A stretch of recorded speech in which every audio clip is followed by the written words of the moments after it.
Zdravím, a vítám vás u dnešního videa. Dneska se spolu podíváme na to, co se děje v Americe, konkrétně tedy v Los Angeles, protože určitě jste už slyšeli o tom, že v Los Angeles jsou velké požáry. A dneska si to spolu rozebereme. A všichni spíš víme, kde je Los Angeles. Myslím, že to nemusím tady ukazovat, je to zde v Kalifornii, na západním pobřeží Spojených států. Jo, velký město, největší město Kalifornie, jedno z největších měst USA.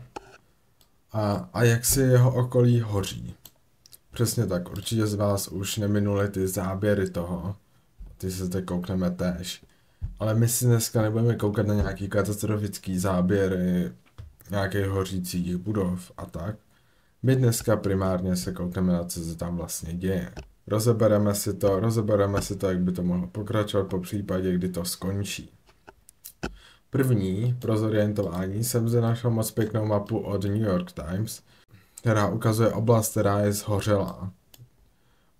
Jak vidíte, máme zde hnedka několik ohnisek, nás budou primárně zajímat tady Palisades Fire a Eaton Fire, protože ty jsou ty hlavní, který zasahují do těch městských oblastí.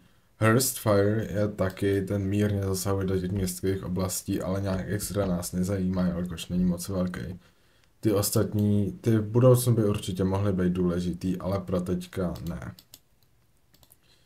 Takže tedy, Palisade Fire, jak vidíte, se nachází tady v tomto cípu hory. Všechny ty požáry jsou v podstatě v horách. Když se koukneme opět na Google Earth, tak můžete vidět, že ta county, ten okres, ta oblast toho Los Angeles, je obklopená skoro ze všech stran horama. S tím, že právě ten Palisade Fire je konkrétně v této oblasti, když se na to koukneme, to je Google Earth. A jak můžete vidět, tak jde o takové, ne nějak extra zalesněné hory. S tím, že to je asi ten zatím nejhorší požár. Jelikož nejenže shořel nejvíc území lesa, ale zároveň s tím, že se můžete kouknout na to, kolik jednotlivý požáry schořely území, který bylo obydlený. S tím, že koukám, že ten Eaton dokonce ještě víc než ten Palisade. Každopádně, pokud by se zeptali, co to je za jednotky, jsou to akry. Takže to hlavní, co je tady u toho Palisade požáru, ten problém, je tady tato oblast. Tí se právě říká Pacific Palisade.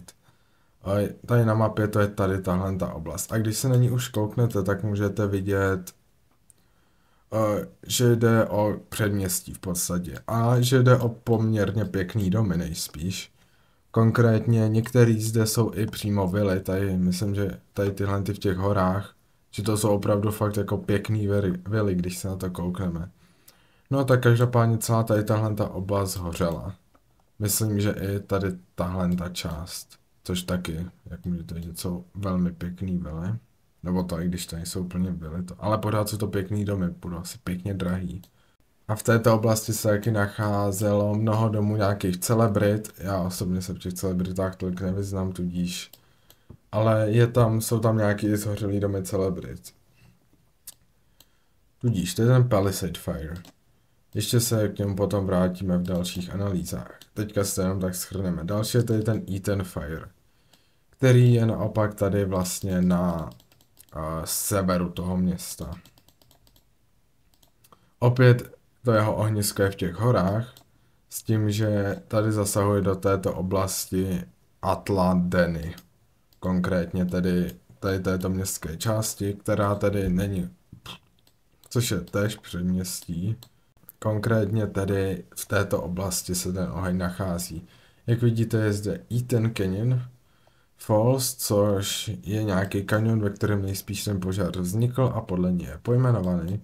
Každopádně, když se opět koukneme na tu oblast, tak asi to nejsou úplně zas tak luxusní vily, ale pořád to vypadá jako moc pěkný domy takhle. Takové klasické, nebo ne asi úplně klasické předměstí, bohatší předměstí. No, s tím, že zde pronikl ten oheň přibližně do této oblasti. Tyto domy nejspíš už všechny lehly popelem. Dále tedy o ty ostatní ohniska se asi úplně zajímat nemusíme. Byly zde ještě další ty zajímavé mapy, já zkusím nějaký do... Další zajímavá mapa je rozhodně zde od New York Times. Oblasti, které byly evakuované, kterým byla evakuace nařízená, to jsou ty oranžové. A oblasti, kterým byla evakuace doporučená, to jsou ty žlutý.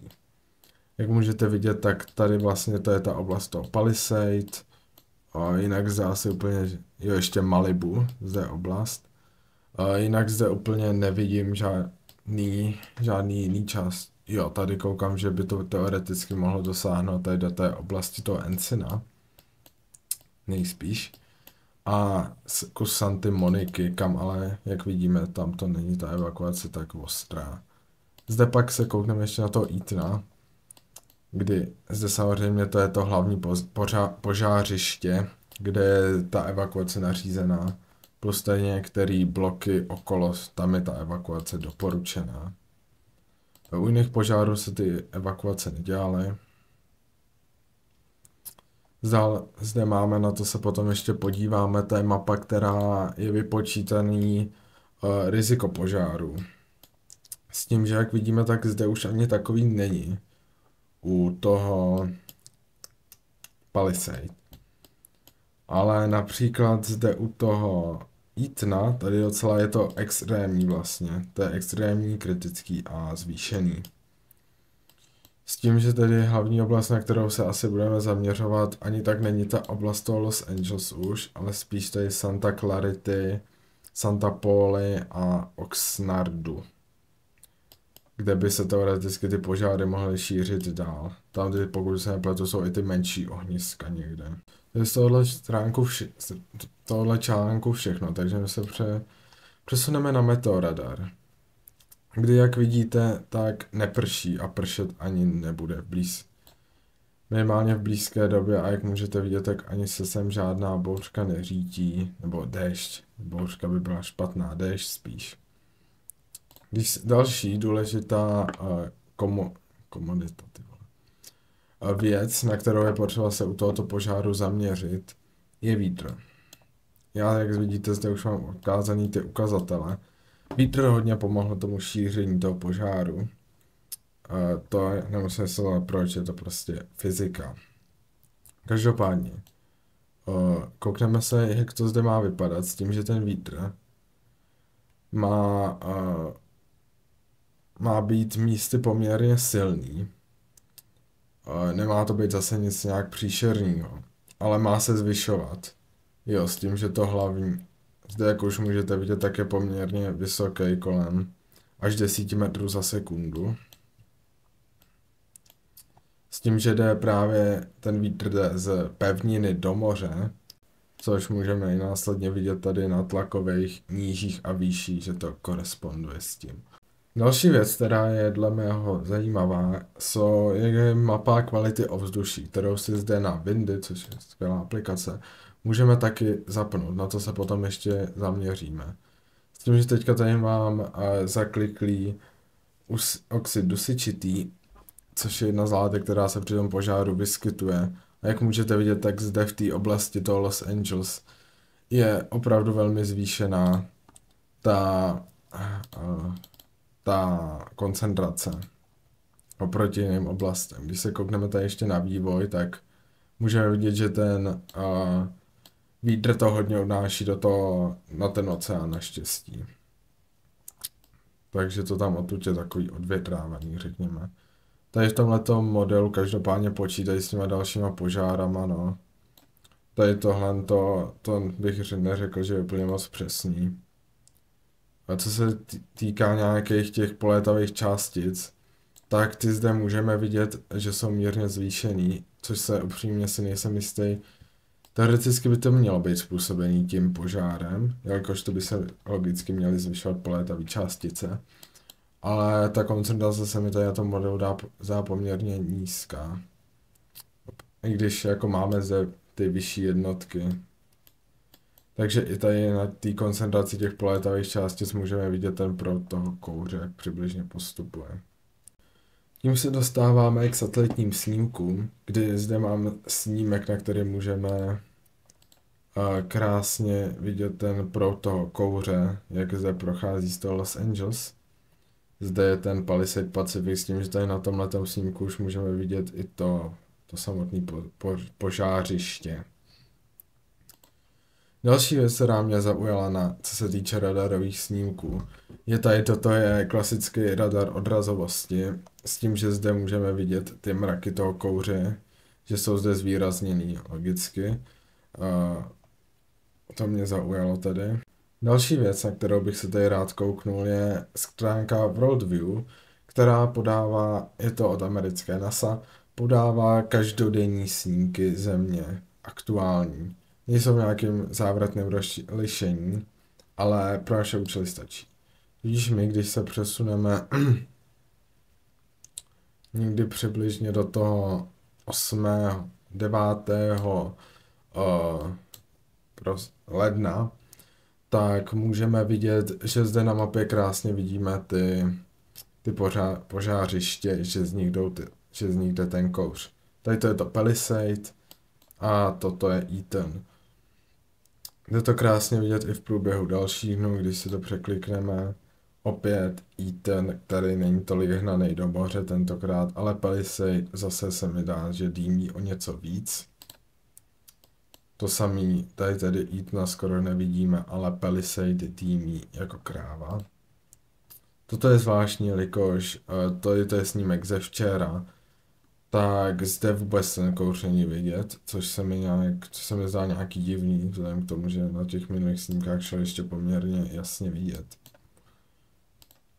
A z dneška ještě snímek není, protože v Americe zatím nebyl pořízený.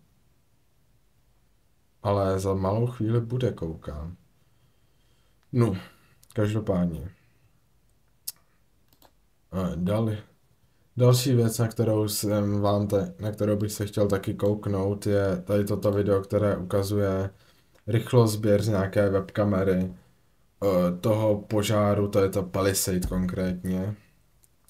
Když se koukneme, tak odtamtud opravdu hodně to dýmí z těch hor. S tím, že ano, teďka se to nějak překliklo, nejspíš tam je nějaká časová mezera, tak v tuto chvíli dle mého už hoří i ta samotná čtvrť, jelikož ten kouř jde daleko i od země. S tím, že zde máme zase takový přesun s tím, že můžeme vidět krásně, jak ten kouř tady už se usazuje, jak je vlastně takový zadýmený celý to město. S tím souvisí i to, že v Los Angeles teďka musí nosit respirátory, jelikož ty polétavé částice, jak jsem zmiňoval, je jich tam vysoká koncentrace. Tudíž respirátory jsou podle všeho v Los Angeles velmi nedostupný, stejně jako balená pitná voda, se jejíž dodávkama jsou taky velký problémy. Takže to máme tady toto video, který je opravdu velmi zajímavý, když se na to člověk koukne, je to opravdu neuvěřitelný ten dým. No, s tím, že tady máme ještě další obrázky,